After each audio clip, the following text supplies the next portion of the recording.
Imagining de-gentrified futures intersects with so many other issues, right? As we know, gentrification intersects with racial justice, economic justice, environmental justice, immigrant rights, all the issues that we really care about. And particularly right now, however this election goes, right, you know, we are looking forward and thinking about what kind of future we want to enact and envision. And for me, electoral politics is really just the floor, not the ceiling. It's like the floor, the bottom of the floor, in fact, if there's an underneath the floor, a subfloor. And that it's really, you know, what it's really exposing is that, you know, in my view, what's wrong with this two-party system, right? Because it's a lesser of two evils, right? I mean, this year it's a little bit more extreme, but, you know, how will we continue to fight? And I think that oftentimes as, even as cultural workers, but definitely as activists and organizers, we always know what we're fighting against, but what are we actually fighting for? And I think that we, you know, this pandemic, this moment of pause, the uprisings that have happened all around the country is giving us permission to dream and imagine and unleash a different kind of future that we want to build together. And there is that opportunity. And so this show is a small contribution to that sort of reimagining what kind of society we want to live in. And I just want to thank Apex Art tremendously that there's so much going on in the world with the pandemic and the elections, and they did a beautiful job at this 3D rendering of the show that you're going to see in a second after I just say a few more things. And I just wanted to like just thank them so much, and I'm so grateful for the hours that they put in to make this happen. And also to all the artists, if they've tuned in, and the contributors to the sort of collective radical housing manifestos piece that I'll talk about as well. So really thank you to everyone who made this sort of collective show what it is. So I wanted to acknowledge that, of course, we are standing and or sitting on stolen land, and the first inhabitants of Lower Manhattan, which is where Apex Art Gallery is in Tribeca, is on the land of the Lenape-Hoking, which is the Lenape people. So we must pay respect to Lenape people, past and present, and their continued presence and struggles on their homeland. And that if, you know, for us, you know, for me personally, and for the work we do around gentrification and displacement, we absolutely cannot do this work without acknowledging the land that we stand on and that we're settlers on if we are not from that particular indigenous nation. And so no conversation about gentrification and displacement can be had without acknowledging that we do stand on occupied land and Lenape land in New York City. So I want to just say that this was sort of a dream come true for me when Apex approached me and I could actually reach out to all the activists, artists, and cultural workers that I wanted to work with. And so this was a perfect opportunity for me to like reach out and get to collaborate with them in this way. So really was thankful for that. I do want to start with an activist by Grace Lee Boggs, who was a social activist that many of you probably know, passed away a couple of years ago. And she says, a revolution that is based on the people exercising their creativity in the midst of devastation is one of the greatest historical contributions of humankind. So I wanted to open with that. And, you know, just to say that this show was conceived in 2019. So way before the global pandemic, COVID-19, the global pandemic, as well as before the racial justice uprisings across the country, the recent ones with the death of George Floyd and Breonna Taylor. It obviously has sparked this sort of new wave of protests across the country, around the world. But I also do think that it's still very relevant and it reveals new urgencies to be addressed, right, in terms of urban gentrification and displacement. And if anything, I know many of you probably are, you know, keeping your eyes and ears open to all the injustices happening during COVID, right, that are impacting particularly Black and brown folks, people of color, and immigrants. But just to say that, you know, gentrification actually has accelerated, right, despite the fact that there is a moratorium on evictions. But, you know, what we're seeing is actually a wave of rezonings and a wave of gentrification happening across the city. And disaster capitalism, right? It's always there to rear its ugly head, just like white supremacy, right? So these things are absolutely accelerated and haven't slowed down. So the concept for the show really comes from my own experience with anti-displacement organizing and recognizing its limitations. And so for me, it can often feel reactive and defensive, while I have so much respect for people on the ground doing the grassroots organizing work, especially even right now, organizing rent strikes during this time of tremendous economic despair. But it often lacks, I feel, it sometimes lacks a long-term vision.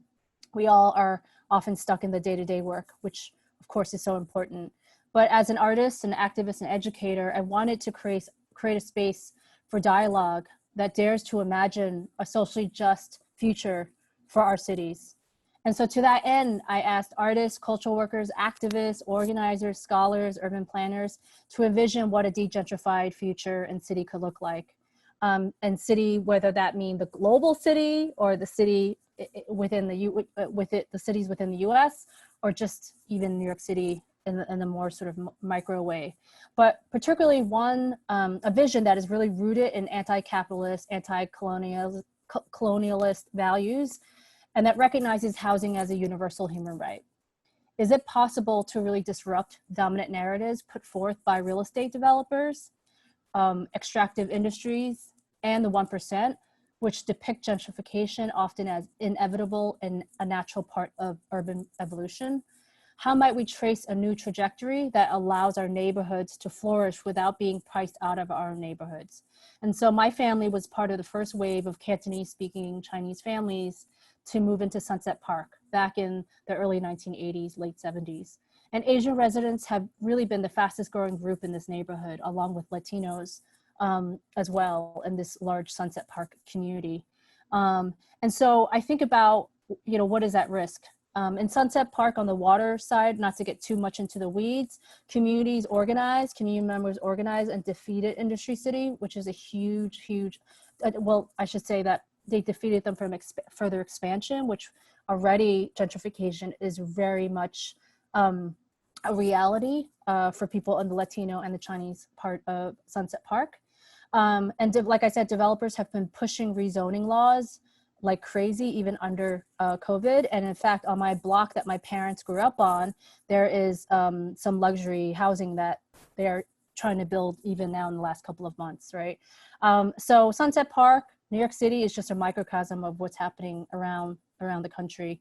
There's a great fear there. And so my hope with this exhibit is that we highlight and celebrate artists and cultural workers who are using cultural strategies and art to actually examine these complex histories and interests that are at play behind gentrification, racialized capitalism, and land occupation.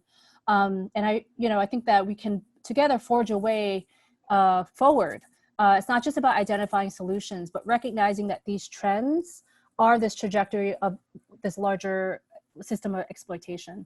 So concretely, I'm drawing from anti-gentrification movements. I'm drawing inspiration from decolonization movements, racial justice uprisings, Afrofuturisms. All of these have really informed this exhibit and exploring the ways in which we could imagine a socially just future where our communities can exist and flourish. And I do hope it's a generative space for that kind of reflection, to envision a liberated future that is absolutely tied to our past and our present and what we're charting out for the future. So as I talk about the work in the show, you'll sort of hear that theme come up. So I just wanted to kind of stop there, and then we can go into the work now, and I'll introduce each artist's work. So I will start with Robin Holder's work. And of course I can't see anything, so I have no idea if she's here or not. So Robin Holder's work, these two pieces here, which is these two drawings of the house and then the falling figures. And so her drawings, Falling Figures and Home, explore the theme of home and its many implications. including identity, family, race, migration, and upheaval. Using the house as a primary motif, both works illuminate the disintegration of the American dream and its expectant vision of prosperity. While the concept of home is universal, social and economic disparities create devastating polarization, where one person may feel a sense of security in relation to their home, and another may feel, whoops. What? If you, oh, okay. While the concept of home is universal, social and economic disparities create devastating polarization where one person may feel a sense of security in relation to their home and another may feel a profound sense of loss and dispossession. Falling Figures depicts the dystopian emotional and material reality where many are feeling, while Home portrays an ideal image of acceptance, unity, and equality. The series is about celebrating the legitimacy of all identity narratives. So these are the two pieces, and these two pieces pre-existed this show, just like all of these works, except for a few actually are new works. And I saw this work at the Drawing Center, I believe it was, and it just really spoke to me, especially at this time when we need this kind of unity. It's so important that these pieces really jumped out at me. And I've been following Robin's work, you know, for a long time. So the next piece we're going to go to is Black Quantum Futurism's work. Rashida Phillips, who may be on this call, and if you tune in next week to the artist talk, you'll hear from all these artists themselves in their own words. So I apologize that I'm actually, you know, reading the descriptions of their works, but you will hear from them next week if you tune in. Okay, so Black Quantum Futurisms, their installations weave quantum physics, Afrofuturism, and Black Afro-diasporic cultural traditions of consciousness, time, and space. On display are community-created collages, videos, and other ephemera that were part of community futurisms, time and memory in North Philly, and also part of the Double Two Black Space Agency, a 2018 event inspired by the legacy of the Fair Housing Act, civil rights, and Black liberation movements. The space race in North Philly during the 1960s. This was inspired by that as well. Participants were able to apply their imaginations, these are participants of the workshops, through a series of creative visioning workshops with tenant organizers, and youth, and engaging with the Black Quantum Futurism's art and media installation. Their installation, All Time is Local, which includes the clocks and some of the videos that you will see, through text, clocks, I'm sorry, I lost my train. Okay, All Time is Local explores time's relationship, intimate relationship to space and locality through text, clocks, objects, and visual installation. The work covers and amplifies historical memory of autonomous Black communal space times in North Philly. Viewers are invited to meditate on the complex, contested temporal and spatial legacies of historical liberatory Black futurist projects that have been based there. There are two works that combine BQF, Black Quantum Futurism's art and ethnographic research, illuminating the impact of redevelopment, gentrification, and displacement in Philadelphia through the modes of oral histories and alternative temporalities. So now that was a lot. And again, I just should mention that the essay, some of what I'm reading from is from the essay that I wrote as the sort of the curator's essay that is also online as well. And of course, please at your own leisure, explore the site, watch the videos and all of that. I mean, the staff have done a great job at just making links to everything. So you can experience it in the comfort of your home if you want. So the next piece we're gonna go to is actually Sandra De La Loza's piece, who is out in Hollywood in Los Angeles. Actually, her work is actually addressing colonization, gentrification throughout California, really, and LA specifically. So this piece here, I'm going to read a little bit about. It's called To Oblivion, The Speculator's Eden, and it's based on the artist's research on the disruption of native ecologies that occurred as a result of development of Hollywood and its transportation infrastructure. The artist explores its impact through a portal that unveils fragmented stories of the land currently known as Los Angeles. Through the use of overhead projectors, the project becomes a performative, interactive site to engage an archive of shadows, dematerialized artifacts, performative poems, and spectral runes and stereoscopes. In addition, De La Loza's video, Letter to Eduardo, addresses the historical and ongoing production of space and landscape in Buenos Aires and Los Angeles. It highlights the destruction of indigenous land and rivers in Los Angeles, initially by Spanish colonizers and then by the manufacturing industry and the military. In the 1920s, the Devil's Gate Dam was the first of many built in the area, disrupting and contaminating the water. That is part of the sacred indigenous land and a vital lifeline for animals and native plants. The video depicts how some of these post-industrial landscapes are now sites of rapid development and massive displacement. So I love this work because a lot of her work is archive-based, but she uses the archives to really look back and honor our ancestors, our collective ancestors, those who made the land, whose land it belongs to, right?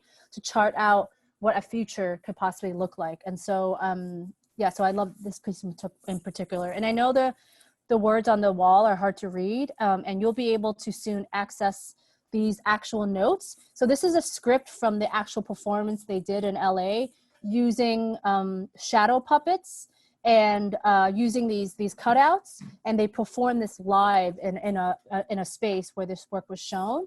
But because of COVID, we had to change it up a little bit. So initially, before COVID, you were supposed to be able to actually touch the cutouts, right? Some of these cutouts, and make up your own story on the projector, and you could see it projected, and you can make up your own narratives. But because of COVID, there's no touching for our safety. So everything has sort of just been on display, and we added this ephemera, these papers, these scripts that they used from the reading itself, from the performance and poetry reading. So just to say that piece. And then the next piece we're going to go to is Chinatown Art Brigade's piece, which I will read from here, and it's this, yeah, the monitor and the three pieces. So this is from Chinatown Art Brigade's Here to Stay large-scale street projections of anti-gentrification messages. That's the video to the left that you can also experience through the online portal.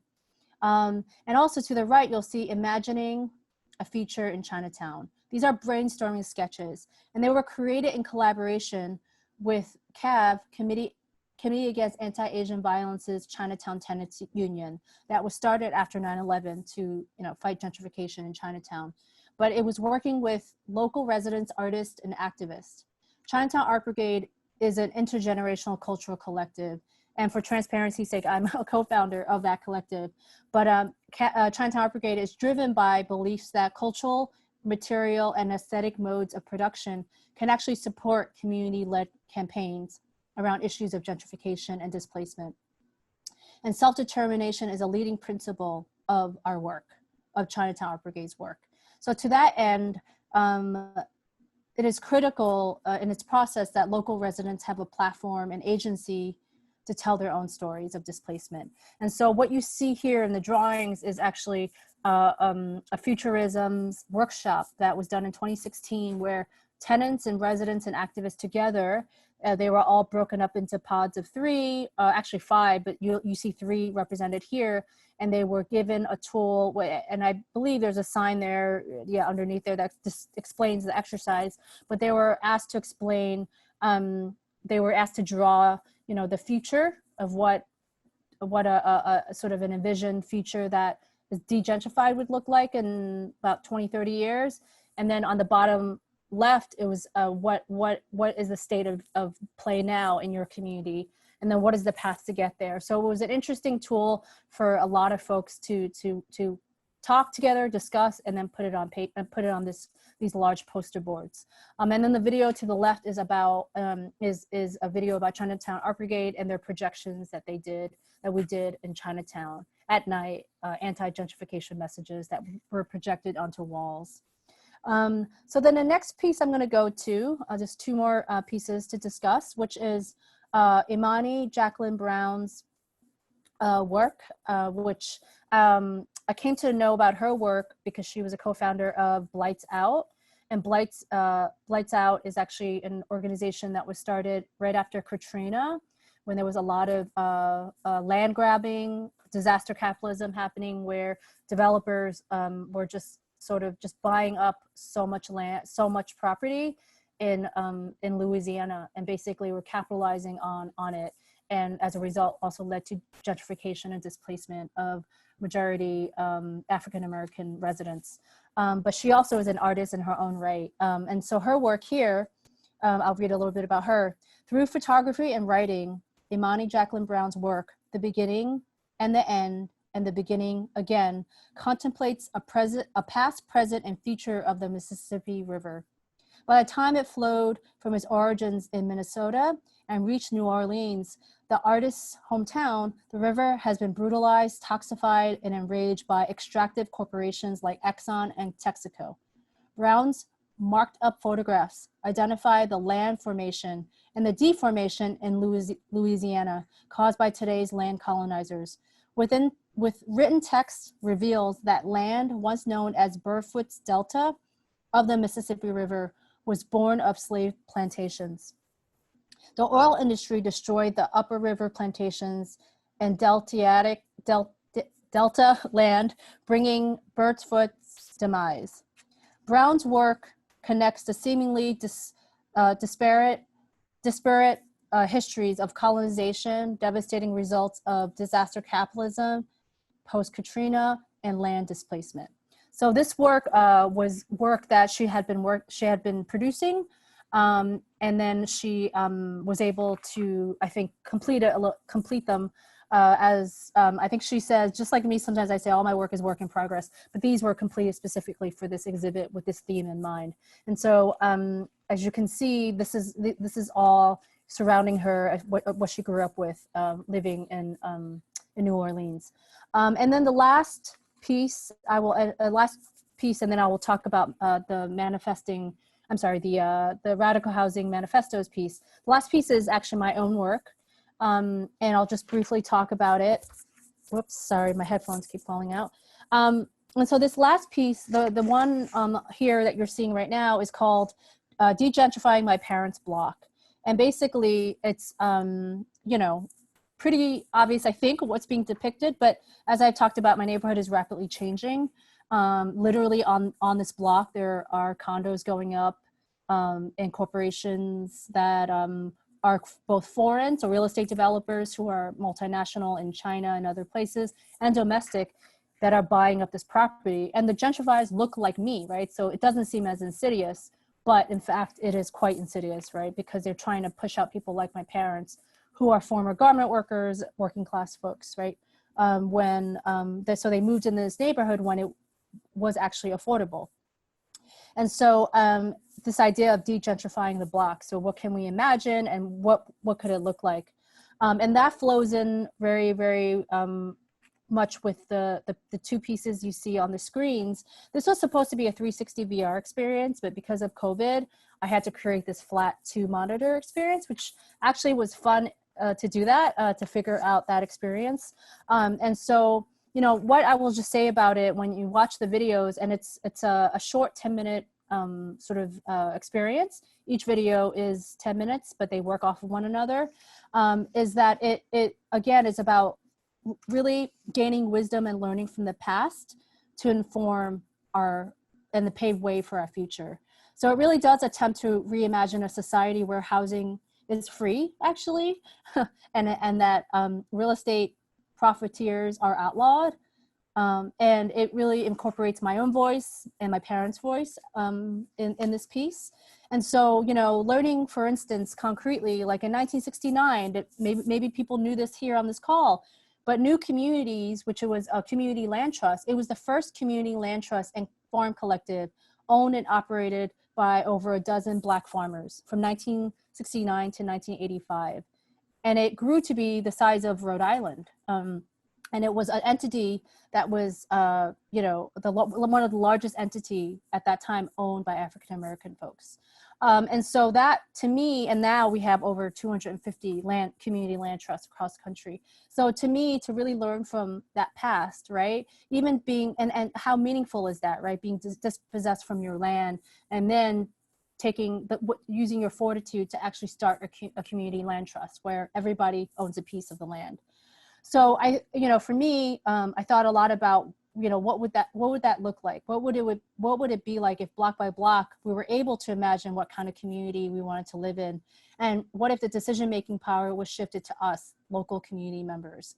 And so where we can, you know, enact and control urban planning policies, stop luxury development, you know, which is connected to all the issues we care about around healthcare and public housing and green space, and, you know, rejecting criminalization and incarceration of people of color and undocumented immigrants, and stopping the killing of Black and brown folks by the police. And so what could that look like? So for me, this piece it starts with gentrification, but there is so tied to everything else, right? When we talk about gentrification, we also can't we can't divorce it from a conversation about freedom of movement. What does it really mean if we're decriminalizing the crossing of borders, because borders actually are a construct, right, by the system to divide us? So what does it mean if we had an inherent right to all these things like shelter, food, healthcare, and living wages? And so the final piece, which is going to be, you'll be able to download a whole PDF and read everyone's submissions as well. It'll be a PDF, a reader that you can download. But I asked about nearly 10 great minds that I respect so greatly to sort of submit to this curated displays, this curated display here that you see of written materials, essays, drawings, sketches, photographs, flyers, and audio from community organizers, cultural workers, urban planners, and scholars. And I asked them to create and help re-envision a neighborhood that is meeting the needs of us, the people, and what would that actually look like, right? So there were some prompt questions that people submitted some writings. And I have to say that most of these were actually submitted pre-COVID, right? So in January, February, March. So there's that. But just to say that this selection of works really serves as also a resource, combining research and vision. And so the folks who are included in this work are urban planner and professor in anti-gentrification activist Tom Angotti, Alicia Grullon, who is an artist, Hate Free Zone, which is a group out in Queens that is fighting gentrification and also lots of racial bias hate. Lynn Lewis, who I know is on the call from Picture the Homeless, she was the executive director there for many years, and she started the Oral History Project there. And there's a memorial to Nikita Price, who passed away this past year and was a lead organizer there. And there's some poetry and some writing by him. Antoinette Martinez from Protect Sunset Park, again, the win I was just referring to against Industry City, she wrote a piece. Robert Robinson, who is active with Take Back the Land and many, many other organizations, but Robert Robinson has been doing this work internationally as well as nationally for a very long time. Pati Rodriguez submitted some images from their anti-gentrification work in Bushwick, Brooklyn. She's with Mi Casa No Su Casa. Sam Stein, who is the author of Capital City, also wrote a piece for this show, as well as Sunset Park Popular Assembly, and they're a group that has been organizing against police brutality and gentrification in Brooklyn Sunset Park. So sorry, I've yapped a lot, I've talked a lot, and I'll stop there. I want to make sure I honored everyone's work and described everyone's work in detail, but I'll stop there if you guys have questions or anything like that.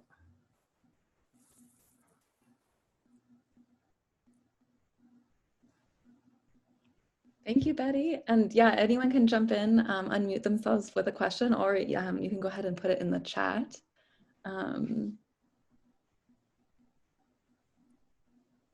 We have one question coming from Stephen Rand. Stephen, do you want to ask it yourself, or I can read it?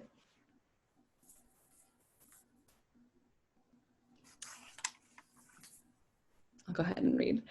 So we seem to blame the developers while the politicians pretend to stand with us. While it is up to the polls to legislate, not the developers to be nice, why do we let the polls off so easily? The politicians. Politicians, yeah, absolutely. Should I answer that now, or should we stack them, or? Go ahead, yeah. Oh. Yeah, so I absolutely, politicians are 100% implicated in this. And if I didn't say it explicitly, it's absolutely part of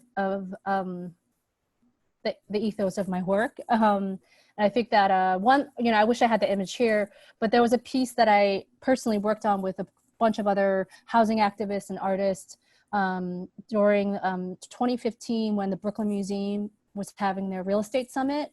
And they're a public institution, so many people were really upset because they should not be giving such a platform to folks, to such an evil institution, in my mind. And so and then there was a show called Agitprop at the same time in the museum. And there was nothing about gentrification at all. Very few artists of color from Brooklyn, specifically Black artists, were not reflected in this show. So we created this piece later on. And we broke down one of it was actually one of the most visited pieces apparently of the show. One of the pieces breaks it down, right? And it's real estate developers, but DCP, which is Department of Planning, as well as politicians, are like we did like the cogwheels, on a wheel, like who are the biggest forces and then the smallest forces. And the biggest forces are the politicians, the developers, and these pseudo private public institutions. So absolutely, I mean, under De Blasio, he has tried to pass so many rezonings. Of course, under Bloomberg, he passed 120 rezonings, more than 8 mayors before him. But I'll tell you, I'll say De Blasio was trying to catch up to that. And because of people organizing, and there's articles on the resource table in the show, you'll read about how Sunset Park, Inwood, South Bronx, Bushwick, all these rezonings were actually put to a halt or slowed down because people organized and appealed to their politicians, their local elected official, and said, this does not reflect our needs, what we need, because this will eventually displace us. And in fact, I think a lot of even artists that we're seeing more and more, like artists in this show and in general, are coming to the right side of the aisle on this, because artists often are given a bad rap because we should be sometimes. They're often sometimes the first line of gentrification. They're often that part of that first wave. And I'm using this in quotes. They call themselves the pioneers coming into an up and coming neighborhood, and as if there was nothing there, that sort of Columbus mentality. And I think that people are really, really, really waking up and seeing themselves in the role that they're playing, and that they can actually do the right thing and be on the right side of history. So I do think that artists have, as individuals, we do have a role in this, but the developers and the politicians are absolutely 100%, you're right, are the ones paving the way for this, because they're the ones giving the tax breaks, right, to these corporations who are building these luxury towers. And I can go on and on about that, but yeah, absolutely. Sorry, I went on a rant there.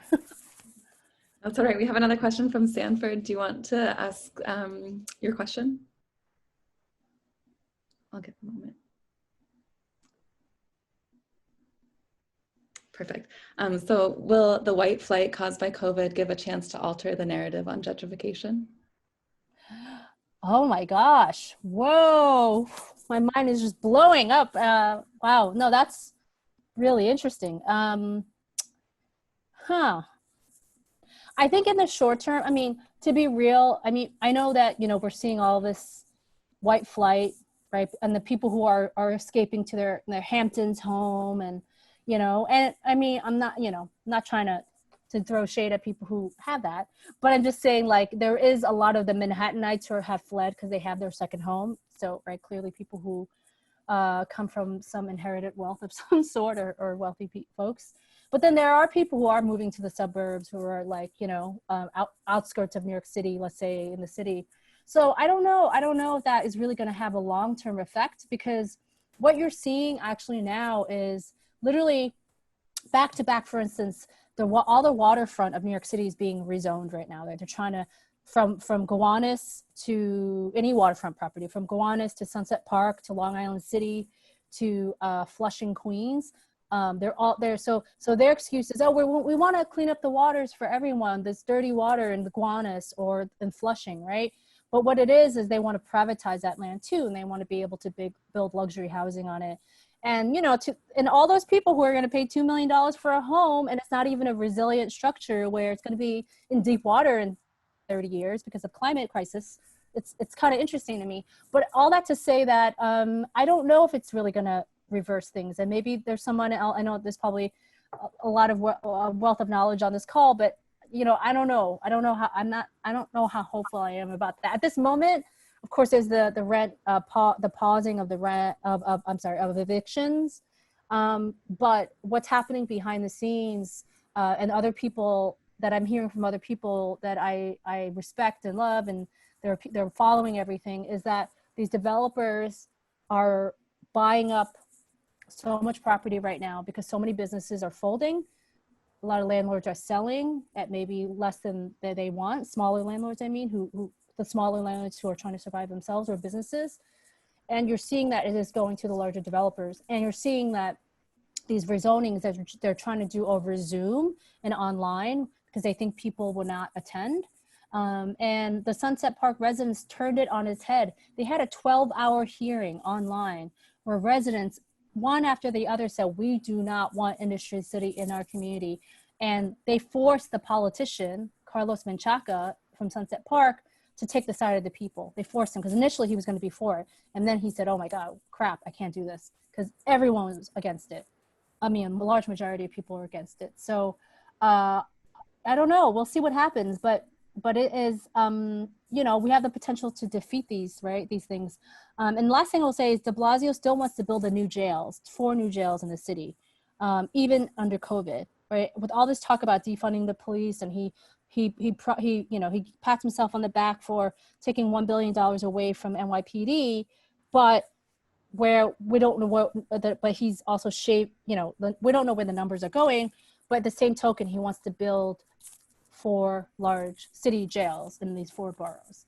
So how is that defunding or you know, how is that actually ending the prison industrial complex in any way? So all that to say, I don't know. These rezonings they're trying to shove it down people's throats very fast. Let's just say that much. I think we have one more time for one question. And Harjan, do you want to go ahead and unmute yourself to ask? I can unmute. Yes, I can do that. Hi, Betty. Hi, Harjan. You can't see me, but hi. A wonderful presentation, and I just really admire the work that you're doing. There's a kind of a question and a comment that I wanted to ask. One is, you know, my question is that this pandemic and how the recovery has been, and the sort of this strange conundrum that we're in, where, you know, economy is crashing at the same time housing is going up, right? People are still buying homes. And big part of that is because the interest rates are so low, right? So historically, debt and being able to get a 30-year mortgage has been the opportunity for kind of working class or middle class immigrants to be able to kind of acquire the American dream, right? And now I'm beginning to think that same institution, you know, for instance, the low interest rates, is also playing a very active role in creating this form of violence against other communities, right? So we're in many ways, we also need to think about how these kind of financial institutions are actually also enacting violence by keeping rates so low, and people are going out and buying, you know, extra houses. Those are people who can afford it or who still have their quote unquote, you know, white collar jobs. So that's one thing. And then the second kind of comment that I wanted to make is that we're having, as you know, we've already talked about this before. I'm an anthropologist, and we're having a very similar conversation that you are having around displacement. We're having it about decolonization of particularly intellectual space and intellectual kind of thinking and knowledge production. And one of the things that has become really clear, at least for me, is that if for those people who are, being sort of impetus to decolonize, or to be part of this, sort of the wave, or this kind of is something that should be now expected of everybody, right? Everyone needs to sort of address how their work is feeding into this larger project of decolonizing, right? And I'm curious to think about how your work, and particularly other artists who work on space and place, how, the expectation should be inherently, that their work needs to speak to some ways to displacements and gentrification as well, or how to de-gentrify, right? That should be given. It should be something that needs to be kind of outlined specifically, or kind of a specific interest of a particular artist. So I don't know if you can share some thoughts about that. Yeah, no, that's really also really important insight that you were speaking to, that these low interest rates are driving up this actual further displacement, I have to say, of people who are really desperate right now. And hey, if you can sell your home for X amount right now and you lost your job, that's what you're going to do. And so you definitely are. I don't know about where you are, but you definitely see that in New York City right now, people who are cashing out and who are very vulnerable. But I would say that, a lot of people had asked me, they were like, oh, de-gentrified future, what does that exactly mean specifically just around housing? And for me, it's so, I don't know if this speaks to what you're asking, but it's intersected with so many other issues that we care about. It's like, when we think about gentrification, the right to housing and shelter, and especially now in this moment when homelessness is completely off the charts, and people being displaced and having, are houseless, basically houseless, finding themselves houseless, and within this economic depression, I do think that there is an opening, that people are open to reimagining what kind of future we want to build together that is tied to all these other issues.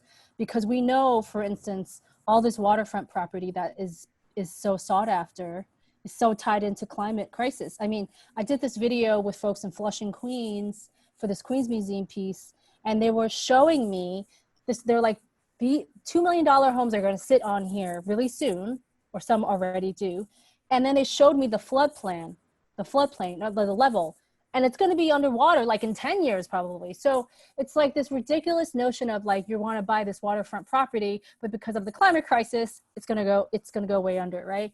And then, we talk about how, obviously that redlining supposedly is outlawed, but we know it's not. And we know that that is also driving. I mean, I feel like even now in New York City, being in Brooklyn where I am, I feel like if anything, this segregation of our communities has gotten even greater, and greater, and so polarized, obviously in this climate.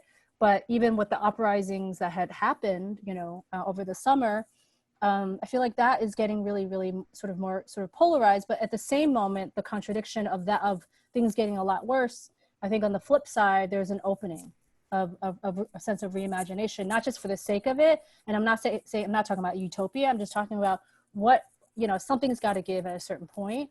Like there has to be some other way that we can exist together and live together. And not to sound like a kumbaya moment, but yeah, I mean, I know I've been thinking a lot about that in the last 8 months, as for people I know who have passed away or lost their homes or lost their income, it's like, how much more rock bottom can we hit at this point, regardless of who's in office, right?